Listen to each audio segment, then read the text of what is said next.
Today I'm doing some snack prepping. I have 3 pounds of bacon that I'm going to be slicing up and making bacon chips. And then I have a whole gamut of eggs, and I am going to be taking some of the eggs, putting them in a different container, and I'm going to just do hard-boiled eggs for quick snacks for throughout the week.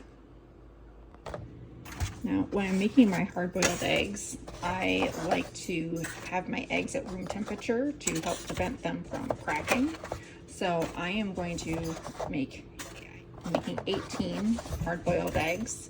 That should get me through a good portion of the week. And then later today, I'm going to be making some other snacks with eggs and scrambled eggs for just quick meals, already scrambled and in the refrigerator just to warm up and have throughout the day for different meals and snacks.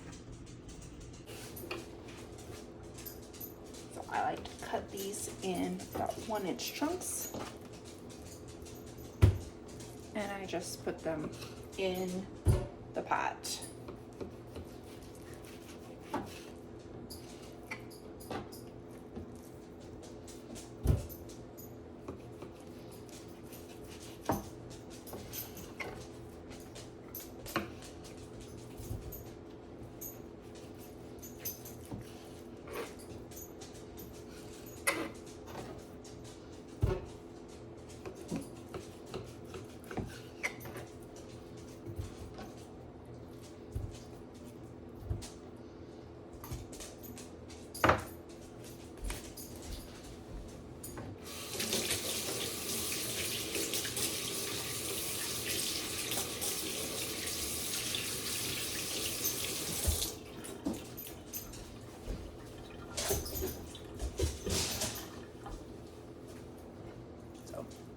That's what it looks like when I put it in the pan.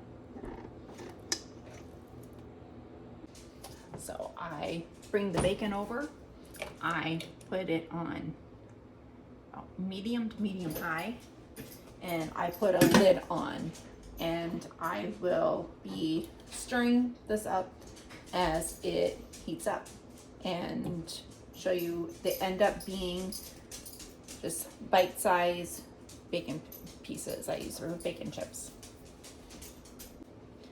Okay, so it's been a few minutes. I can hear it sizzling and bubbling a little bit. All I do is get in there, break up the pieces, little chunks, stir them around, break them up a little bit,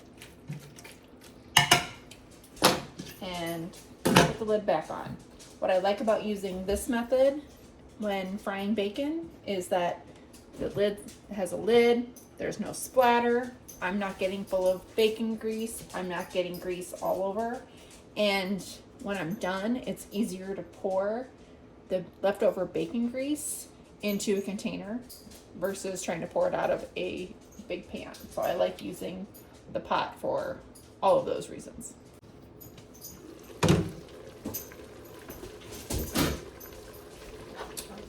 It's getting more broken apart now. So now I'll be checking on it more often now that it's broken apart. And I like it crispy, so it depends on how much you like your bacon cooked will determine how long it takes. This is pretty quick to do. Up until this point, I probably checked on it every 5 minutes or so. Now I'll probably be checking on it just every few minutes just to make sure it doesn't burn at the bottom or get stuck to the bottom and cooks evenly. And that also helps, having the lid on helps keep the temperature in and cook evenly. So this should be ready in about a few minutes. I have my cutting board all ready. I'll be putting down paper towels, and I'll be using my little tongs, I love this thing, to get the bacon out and transfer it and then save the bacon grease. And I have my glass containers ready that I'm going to be pouring them into.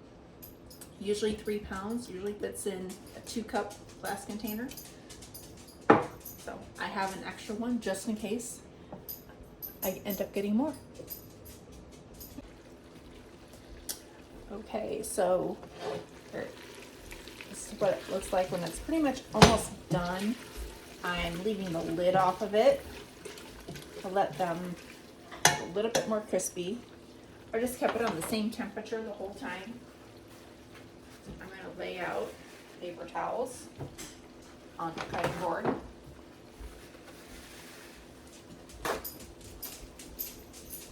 Just to soak up the excess grease.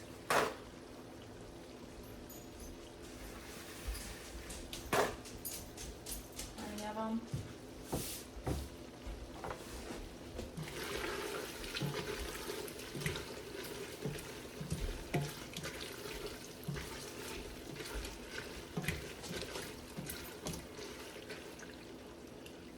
Alright, turn this off, and I'm just going to grab the bacon out of my tongs and start laying it out on the cutting board.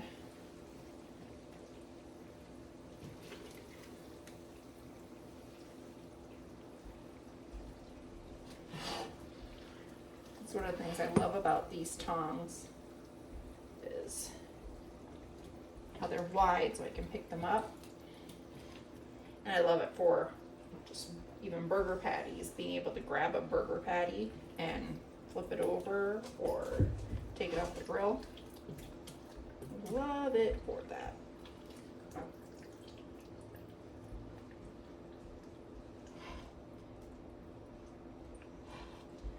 this out a little bit.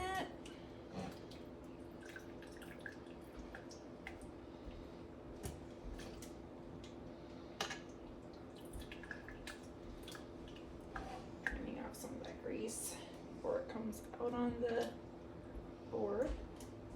Okay, piece there. Alright, so just spread this out. Let that drain and cool. And then for my bacon grease, I don't filter it or anything. I just pour it right out of the pot. And then I'll set that aside, let that cool, and I will use the bacon grease for when I'm cooking eggs or really any of my cooking. I like to have some on the counter that's just easy and to use as is, as needed.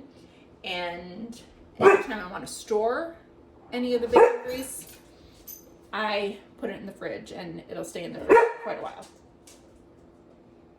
So that is the bacon chips. So my next thing that I'm going to be making, I'm going to clean this all up, and then I'll be making the eggs, and those will be just some of our snacks for this week. All right, so everyone makes their hard-boiled eggs differently, and there's a big dilemma on how to do it. I'm just going to share. I line the bottom of the pan with salt. I don't do any measurements. I don't even cook the same amount of eggs each time. But I line the bottom of my pan with salt, fill it up with water, wait for the water to boil, and then I put the eggs in. The eggs I like to have sitting out at room temperature. That's why I've had them sitting out while I was making the bacon. So they are about room temperature, close enough. By the time this is boiled, we'll be good.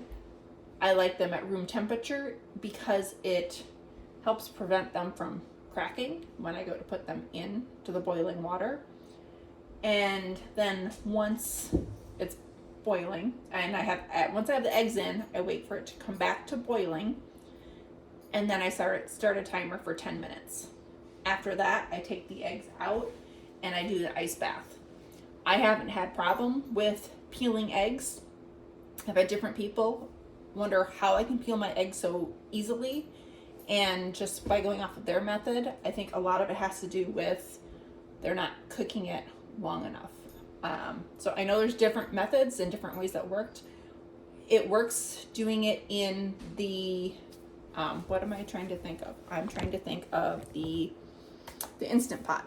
I've liked using the Instant Pot as well, but I feel like it takes a longer process. And this is, for me, this is what works. It's simpler. I'm able to work on schoolwork with the kids and not under different time restrictions. With the Instant Pot, I'm waiting for it to heat up, letting the steam out for a certain amount of time, and for me that's more of a hassle. So it all depends on your preferences. Part of it is probably just because this is the way I'm used to doing it. So now I'm going to be making my hard-boiled eggs, and then we'll start with some easy reheating meals. We've already made hamburgers the other day, so we already have hamburger patties all cooked up and grilled before it got to over 100-degree heat indexes, and we're getting 100 degrees and then humidity on top of it. Okay, my timer cut me off for the girls to be moving on to the next subject. So while that interrupted me, I went ahead and filled the pot with water. So I have it on high, waiting for it to boil. And as that is going up, I have my glass containers that I absolutely love, that I'll be putting these bacon chips in and storing them in the fridge. And it's easy snack to do either hot or cold. I don't have an issue eating it either way. So you can warm it up, or you can just eat it cold right out of the fridge. Either way works for us. We're not that fussy. I guess I have one that is and will heat it up each time. But for me, it doesn't matter if it's hot or cold, as long as it's something to eat. I'm good. It does taste better when it's fresh. And I had one that already came and stole some because she was waiting for it to be done while she was doing schoolwork, and smelling the bacon every time I took the top off the pot. So, containers. And then the days that we have our community day, a lot of times I put all of our food in these types of containers, and I can just put the containers right in the microwave, or when we get to the church, or with something like the bacon chips, if I don't need to heat it up, I just take it right out of the cooler. And there's my snack for the morning or afternoon or whatnot. I love that it's quick, simple. That's why I'm doing the same thing with the hard-boiled eggs. It's mainly going to be our quick and simple snack to get through our days.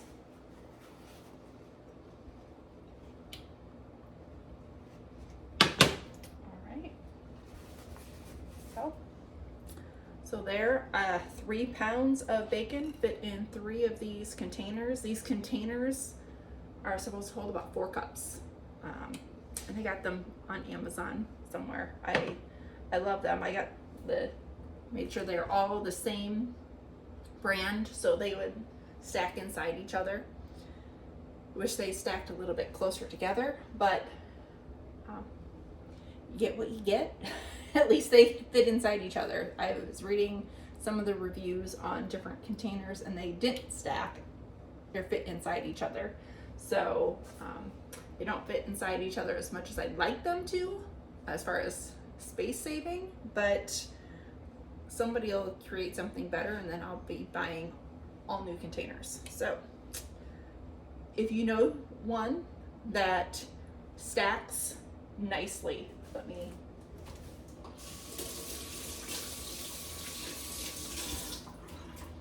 because these stack, but they don't stack like I would like them to. So they stack inside each other.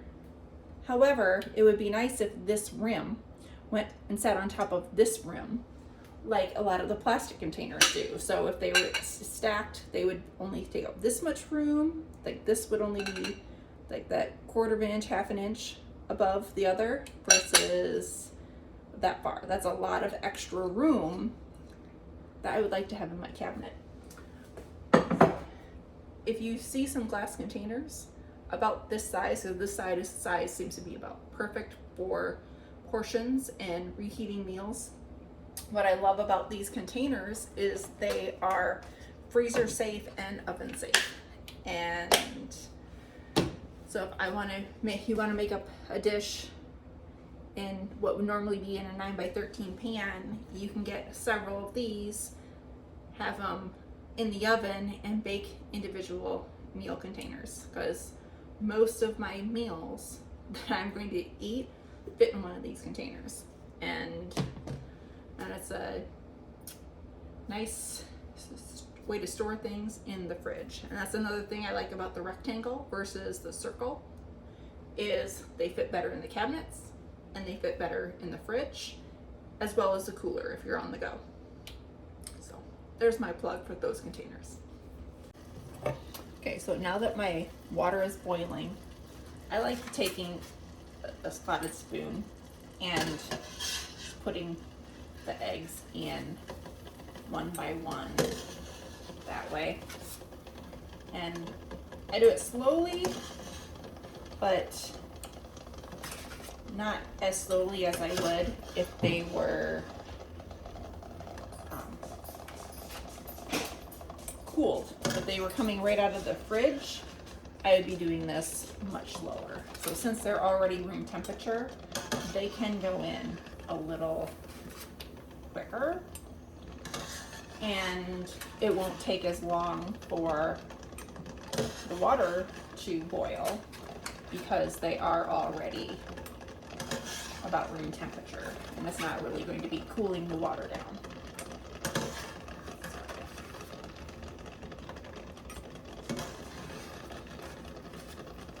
So then again, after I have all of these in, wait for it to boil, and I'll set a timer for 10 minutes. Then I'll go through a similar process, taking them out.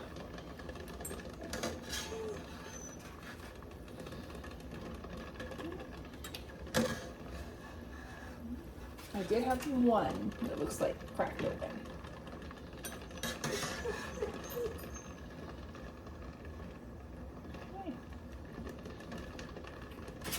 So 1 out of 18, not too bad, but probably did this a little faster since I had the video going as well.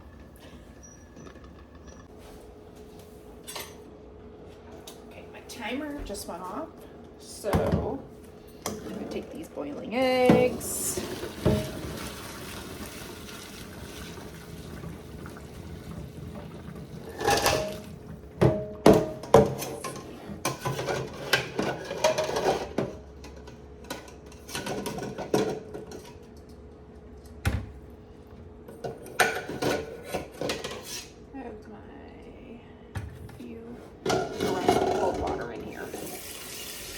Help cool them off as I'm taking them out.